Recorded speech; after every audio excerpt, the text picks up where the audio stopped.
Hey guys, welcome to Monday. Comment and let me know if Monday is a good thing or a not so good thing for you.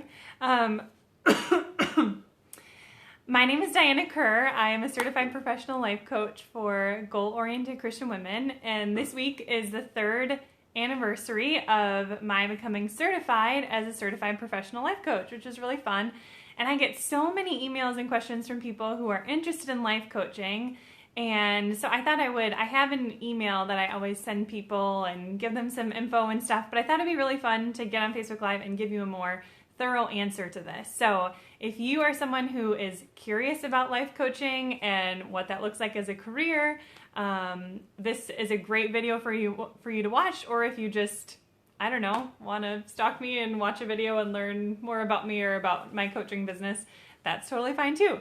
So comment with any questions that you have as we go along, and I'll do my best to answer them. But I did write down 6 questions for myself so that I can stay focused for today. And as always in these videos, I want to do my best to be thorough, but also be really mindful of your time and not be too rambly. So if you see me swiping down on the top of my screen occasionally, I'm just checking the time to see how we're doing. So that I'm being mindful of that, because how would I time this video in some other way without having my phone to time it? Okay, so the questions I'm gonna go through, I'll give you a little preview. Number 1, how did I decide to become a life coach? Number 2, where did I get certified, trained? Why did I choose that school, and what was the program like? Number 3, what is my coaching and my coaching model like? Number 4, who do I coach? What's my niche? Number 5, sorry, it's actually 7 questions. What is my one-on-one program like? And do I coach in person? Number 6, how did I build my business and how do I get clients? That's a big one that people ask. And number 7, what is a typical work week like for me? So again, if you're just joining us, my name is Diana Kerr. I'm a certified professional life coach, and I work with goal-oriented Christian women, and I love what I do, and I think that we need more great coaches out there, and I would love to even be able to refer to coaches. So if you are a Christian life coach and you work with specifically Christian women, would you shoot me an email, diana@dianakerr.com, and just introduce yourself to me, because I want to start to build up kind of my network of people that I know. I currently have a wait list for coaching clients. So, and sometimes my coaching isn't a great fit for someone for whatever reason, and I just want more people to be able to get great coaching. So first question that people ask me a lot is, how and why did I decide to become a life coach? I did not go to college for this, obviously. Kelsey, that is so exciting. You're starting in August. Congratulations. I hope that your program goes really, really well. This will be a great video for you to watch. So I decided to become a life coach. Not totally, it kind of happened on accident. God opened some doors. My background, I was working in the nonprofit world in fundraising and communications, and I started writing and doing a tiny bit of speaking because of the rheumatoid arthritis that I had, and I just felt like I wanted to share my story and wanted to be open with people about my struggles and things like that. Anyway, so my business really started mostly built on writing. But as I was writing and kind of exploring my voice and what I want to talk about and seeing what people were interested in and observing what kind of people God was bringing into onto my email list and into my readership, I realized how many of them were very much like me, very goal-oriented, strong in their faith, and I felt like there was a lack of Christians in the personal growth space talking about goal setting and personal growth and time management and just life improvement in general from a very, very Christian standpoint. I remember coming across Laura Casey years ago and being like, oh my goodness, this is a thing. Like, there are Christians out there who love setting goals. I did not really have people like that in my life at the time. So anyway, and I know a lot of Christians who are coaches or are into personal growth or talk about time management, but for various reasons they have chosen not to make their business a specifically Christian business, which is totally okay. But I thought, how cool would it be if I could serve these women and talk about personal growth from a very Christian standpoint? And I had thought about life coaching years back when I had been in college, So I explored a little bit more and did some searching about it and attended a free webinar and decided this would be a great way to serve my readership and also be able to run a business that is actually profitable and, can make money and that I can do full time and really put a lot of effort into this. So, because as you can probably imagine, making a full-time living off of writing is difficult, very difficult. So that's basically why I decided to do it. I wanted to be able to do a business full-time, and I wanted to be able to serve people who are like me, who love personal growth, love, self-improvement and all of that, but who want to do it not just so they can get rich or be successful or be famous or anything like that, but really first and foremost because of their faith.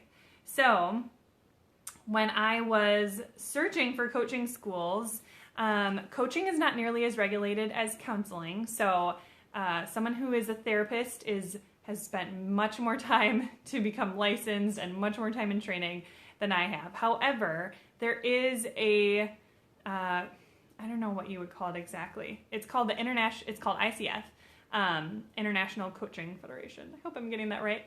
And that's kind of, if there was like a regulatory body or like an umbrella personal growth kind of system or whatever for coaches, it's ICF. So as I was doing some exploring and learning about life coaching, I, came across ICF and found that there are certain life coaching schools and programs that are, I don't know if the technical term would be ICF accredited, I think so, or at least kind of like ICF sanctioned, and then others that aren't. And what that means is that those schools have specific aspects to their training program that mean that the people who complete their programs can go on to get different accreditations and more letters behind their name through ICF. So I thought, well, even if I don't pursue more letters and things through ICF after doing my coaching training, if I choose a school that is approved by them, that should guarantee that I'm getting a pretty legitimate coaching training experience. So, and you don't even have to do any coaching training technically to be a coach. You can call yourself a coach and coach people. But I really wanted to feel really confident in the coaching I was doing, and I wanted to do very true coaching, which I'll get into that more in a second. So I chose Christian Coach Institute as my school. It was a great experience. That was January 2015 that I started classes with them. And if I'm remembering correctly, and this might have changed now since then, but it was I believe a 4-month program with, or maybe it was three or 4 month program with weekly live classes, live but online classes that were 2.5 to 3 hours, small class size, so we all knew each other. We were all on there live, so we were talking. Some of us were even face to face, and we were learning stuff, and then we had to do practice coaching even during our class time a little bit. And then outside of class time, we had homework, which I think they quoted as being, or kind of suggested would take about 10 hours. It didn't take me that much time each week, but 10 hours a week of homework in addition to that class time, and then a decent amount of practice coaching, a lot of which we had to record. And then to wrap up my coaching training, we had to submit a portfolio of homework and all different sorts of pieces, and recordings of coaching, which of course the people knew that they were being recorded. Coaching is very confidential. So that was kind of everything that went into it. If there's something that I'm not covering, if you have a question, let me know. CCI is a great school. I've heard from multiple people recently that they have a wait list, so that shows that they're doing something well. And Janice runs things very well. It is very well organized, and I felt like it definitely prepared me to do real, true coaching. So, and there are definitely some uncomfortable moments, especially when you're first starting, or the first time you coach someone who's not a friend of yours. You're like, what if I can't think of a good question or whatever? But the more you do it, the easier it gets, the more comfortable you feel, the better you get at it. So next question then is, what is my coaching like and my coaching model? So like I said, I mentioned this a couple minutes ago. My coaching is, I'm just going to see how I'm doing on time here. Okay.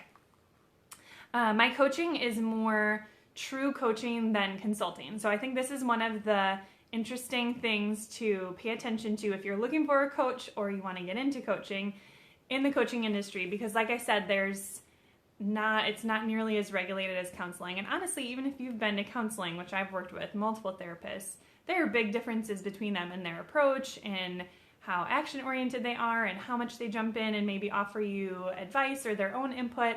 And so the coaching that I was trained to do is very, very client-centric, very focused on the client. The coach is asking questions, but technically the client is leading the conversation.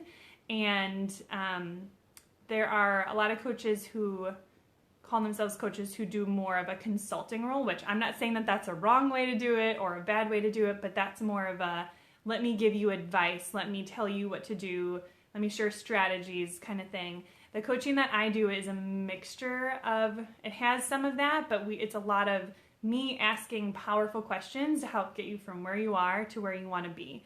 And so our sessions are often a mix of questions and processing through things, and then also taking action and implementing and moving forward. And that's the time especially where I'll tend to jump in and share ideas that I have or strategies or advice or whatever, if that's okay with the client. So, and every session I have is very tailored to the client. Some of them, it's very helpful for me to barely talk at all and just ask them questions and help them process.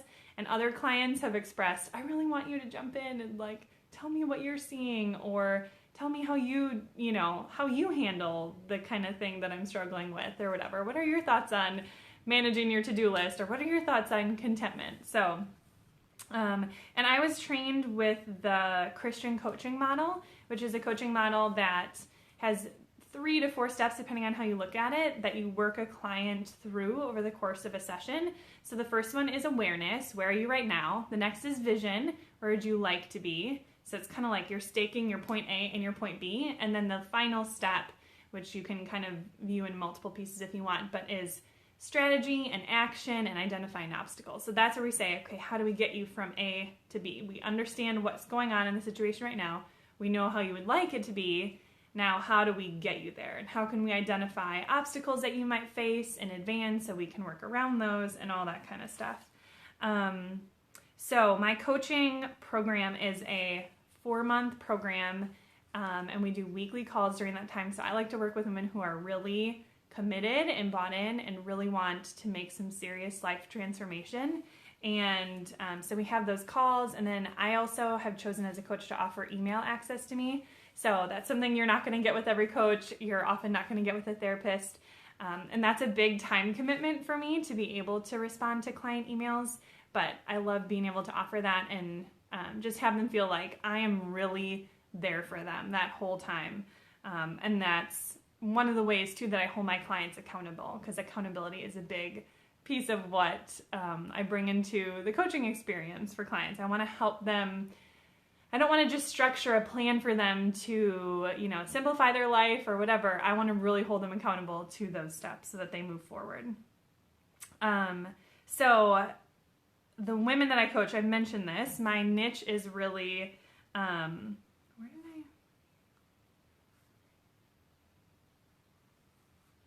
Sorry, I'm like jumping around questions a little bit, or I'm like covering things. Okay, so who I coach, Christian women is the baseline, basically. So I've coached one person before that wasn't a Christian, but I always coach women, and 99% of the time they're Christian. And from there, it varies a little bit. So I've coached stay-at-home moms to women with large businesses like Laura Casey or Valerie Warner or Gina Zeidler. I love working with women who are goal-oriented and action-oriented and who have an intrinsic locus of control where they believe that, okay, even if my life isn't perfect, there are things that I and God can do to make changes, versus someone who is more like has a little bit more of a victim mentality, or like, oh, all this stuff happened to me and I'm like so stuck and there's absolutely nothing I can do, and like blaming others. So I would say if I had to classify who I love to work with, it's that a woman who has that kind of mindset, even more specifically than like what that woman does for a living, if that makes sense. But I do really enjoy coaching women who have influence, like Laura, for example, because when someone has a whole bunch of people following them online and a whole team of people and children and whatever, or they're doing ministry, them being in a good place and the work they do impacts so many people. And so if I can help them, I know that that's going to create a ripple effect, not just in their home, which is so important, but also within their team and the people that follow them online and people who read their books and all that kind of stuff. So I think I covered what my one-on-one program is like. People ask me all the time if I coach in person. I do not. I offer for our very first session, which is a longer session to be done in person for anyone who wants to do that. But otherwise, all my coaching is over the phone, not even video or Skype.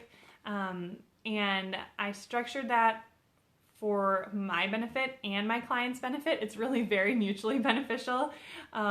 It's very simple for me, and it takes the pressure off of me if, like most days, I put on normal clothes and makeup and do my hair and stuff, but some days I don't.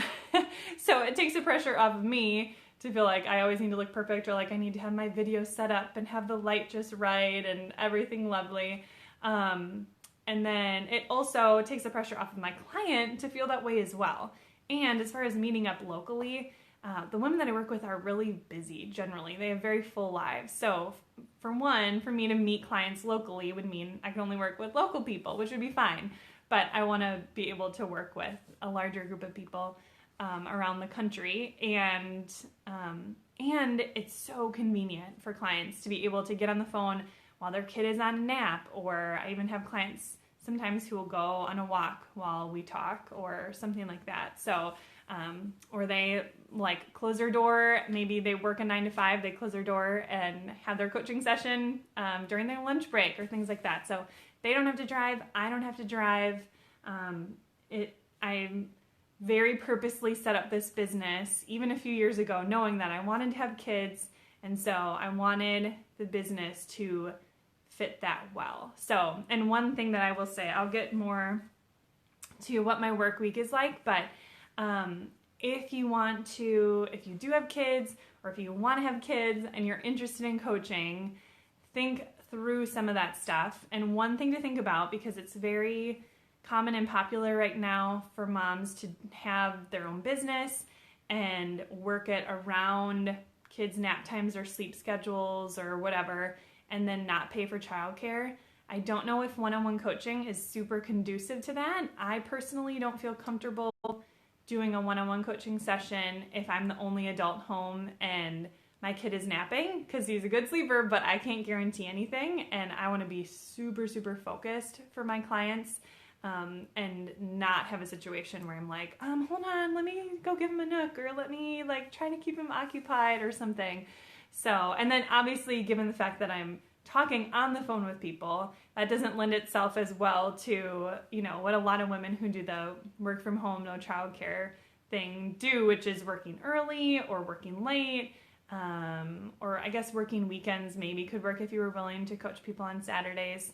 So that's just something that I've had to accept, and I'm okay with that and everything, but we'll get into that. I don't work full time now that I have my son, so that's really awesome. But I did set it up, like I said, so I can fit in a good number of coaching clients and only work 3 days, and I don't have to be driving all over the place. Another reason actually why I don't do, not one-on-one, like face-to-face coaching, like in-person coaching is what I'm trying to say. Another reason that I don't do that is because I don't necessarily want to set up a space like that in my home to have people like turn a room in my house into an office space. And people are like, oh, well, you can meet at a coffee shop. But honestly, women cry on the phone when we're coaching. Not every time, but it happens fairly often. People get emotional, or they're sharing really deep things or hard things or embarrassing and confidential things.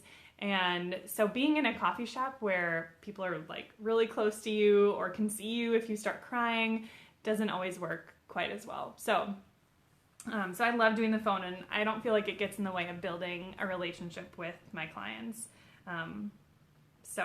Okay, probably the biggest question, well, no, all of these are big questions that people ask, but one of the biggest questions that people ask is, so how do you get clients? How did you build your business, and how do you get clients?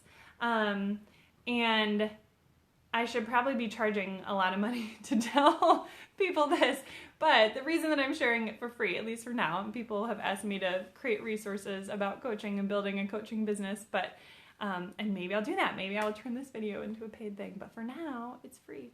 Oh, thanks, Angela.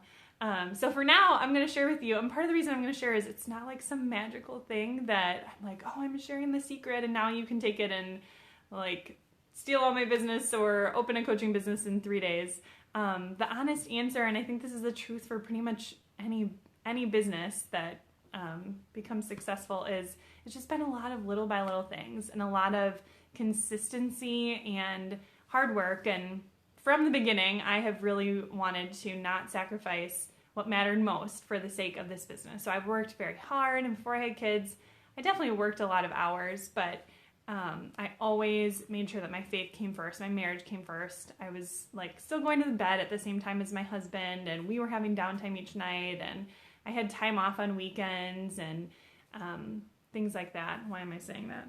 Oh yeah, because of how I built my business. So it was a lot of hard work, but also I didn't want to sacrifice those things. That's kind of a side note, because I always just feel like if I have to idolize my business, even if it's glorifying God, if I have to idolize it in order for it to be successful, then I don't think that actually does glorify God. So I've just kept my hands open from the beginning, like, God, you're going to have to do through me what you can in the amount of time available. And if that means my business never replaces the income that I was making before or whatever, that's fine. But praise God, it has gotten to that point for sure. So little by little is how my client load has grown, how my business has grown. It's been a lot of little by little content creation, hundreds of emails that I've sent out 1 week at a time, just pouring into people, responding to pretty much every single email that people email back, building relationships and just getting to know people, not for the sake of hoping that they'll work with me or talk about me, but just building relationships because it's fun to do and it's good to do, and supporting other people, and often that does come back around in unexpected ways. Building my email list through all sorts of things, through the content creation, like I said, through Facebook ads that I'm consistently running. I spend $13 a day on Facebook ads that run to my free opt-in offers, and then I'm getting people on my list, and eventually, hopefully funneling those people into being interested enough to apply for a clarity call. Referrals is definitely one, and I'm so thankful for clients who share about me with their friends, who, tell a friend, hey, I think you would love working with Diana, or friends like Val or Laura or Gina who get on Instagram or on their blog and say, hey, I've had such a great experience, and that's one way that I definitely will get people interested. I used to do webinars where I would run Facebook ads and promote a webinar through Facebook ads and promote a webinar to my email list, get people on the webinar, share some really good content with them, help them just kind of get to know them a little bit, or them get to know me, I guess. And then at the end of that time, I would allow people the opportunity to apply for a clarity call, and I would choose only a certain number of people for that. So when I say clarity call, what I mean by that is it's a free 30-minute call that I provide for those who are interested in coaching. And in order to get on a clarity call, they first have to fill out a little form, a little application, so that we can vet them and see if they're a good fit or not. And then if we do think, yeah, this person's a really great fit, then we'll follow up with them and let them get that call scheduled. So I used to, when I was starting out back in 2015, when I was trying to get more clients and everything, I hired Becky and Jesse Marquecho of Idealist, Idealust. I'm like spelling it with my finger as I read it out. That's what I used to do in spelling bees when I was in grade school, nerd alert. So I hired Becky and Jesse of Idealist, and they're believers, which I love, and a lot of the way that I've set up my business and the model for getting clients is thanks to them. So they were the ones who encouraged me to do the webinars to a clarity call, and that worked really great for a while when I needed to build up my client base. And now I'm at a point where because of the number of people on my list and just the number of people following me, I have, like I said, a wait list, and I have enough clients that I don't have to do those webinars anymore and run the Facebook ads to the webinars. I just keep little by little building my list, and usually when I have a space open for coaching, I'll just put a PS in the bottom of my weekly email and let people know. And from that, I'll get a bunch of people who apply for a clarity call, and then I can often fill a space based on that. So the final question then, the final thing on here is, and I want to see how I'm doing on time. Okay, about 25 minutes. What is my work week like? So it used to be 5 days a week. I used to work Monday through Friday for the most part. I guess I would take every other Friday off for like the last year or so before my son was born. But now I work 3 days a week. I work Monday, Tuesday, and Wednesday. My son is in childcare for this summer with grandparents / my cousin. And for the rest of the school year, or for the typical school year, he's at our neighbor's house, which is amazing. So he's there like 7:30ish to 4 roughly for childcare. So that's what I have for childcare. And so Mondays, I don't do any coaching. I will do the very first session with clients. Sometimes they're 2-hour initial strategy session. I will do that on Mondays. Otherwise, I don't do any coaching. So that is pretty much my day to write all my content, run my business, take care of all the, bookkeeping and just all the things, marketing, talking with my assistant, answering lots of emails. And then Tuesdays and Wednesdays are my coaching days. So I'm usually coaching pretty much straight like 11 to 6 on Tuesdays, and my husband will watch my son for a couple hours, like in the gap between childcare and coaching getting done. Although I am switching my hours, but in this moment, those are my hours for now. And then Wednesdays from like 11 to 4. So I'm usually pretty much book solid during those times. And so that's kind of what my week looks like. So on Tuesdays, it's a lot of coaching. My sessions are 30 minutes long. I schedule them 45 minutes apart, and often I'll have 9 sessions right in a row. But I guess another question that people ask me a lot that I didn't write on this list, but is just something to the effect of like, oh, is that really draining? Or is it really hard to work with people if they are not motivated? Hey, Michelle, my assistant is on here. She is so great. I would not be able to get all my work done and run this business in 3 days a week and have a lot of my work time spent actually coaching without her. So people are like, oh, is it really draining? And I cannot imagine what it must be like to be a therapist or a counselor. I have so much respect for you if that is you, because you are working with some really, really heavy stuff. And coaching can be some heavy and deep and serious stuff for sure. But for the most part, because of the type of clients that I work with, I actually feel pretty energized working with my clients. And I am not someone who gets energized typically by being around other people. I guess I'm, what people call an outgoing introvert.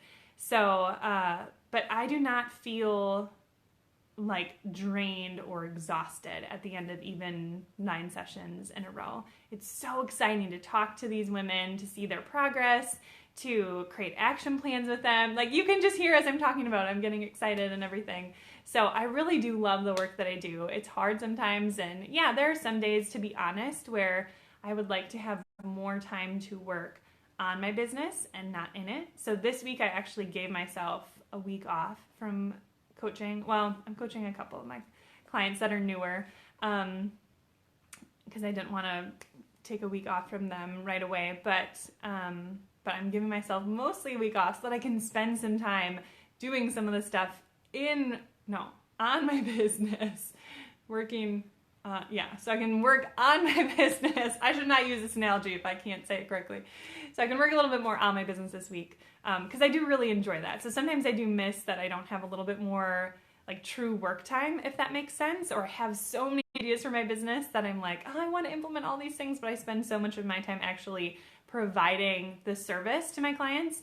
But that being said, if you are someone who can picture yourself being on the phone a lot with people and being energized by that and not being drained and enjoying that the way that I do, and if you are consistent and you put in the work little by little and you are willing to take on a good number of clients and charge well for that, you can make a good income with coaching, and you will be amazed at how God works through that. I am just blown away day after day, session after session, at how God works through those sessions, and just, it's incredible. It really is incredible how he changes people's lives, and I am not taking credit for that because there are so many things that I'm like, that is beyond me.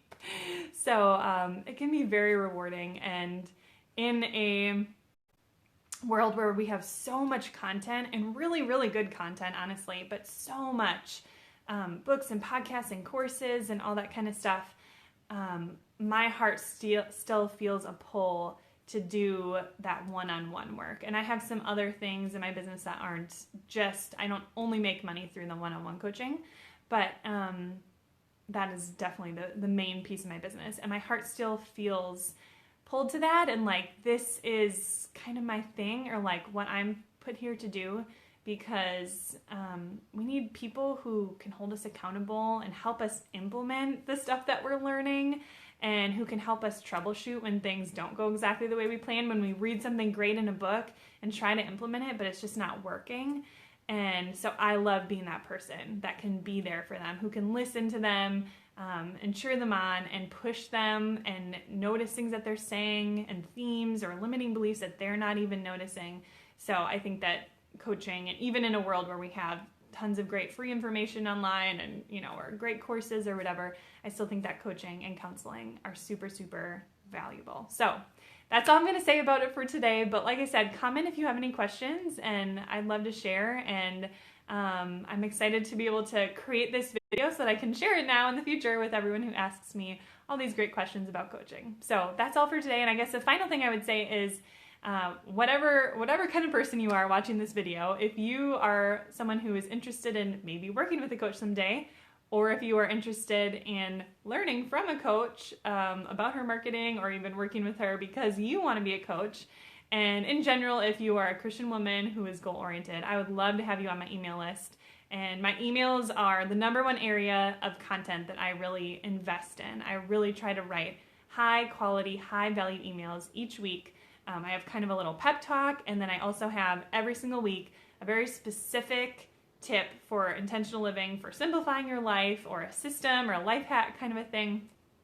So if you want those, I would love to have you join my email family. You can go to dianakerr.com/emails with an S, emails, to get on the list, and I'll send you a free workbook via your email for joining my email family. So that's all for today. Have a great week. Have a great rest of your Monday. And even if today is crappy, so far, it is never, as Rach Kincaid says, it is never too late to hit reset. So even if you're watching this right now, or whenever you're watching this, you can hit reset, and you can start your day or your week fresh. So make the most of it, and just worship with God, like commune with God this week. Make it great. All right? All right. Bye.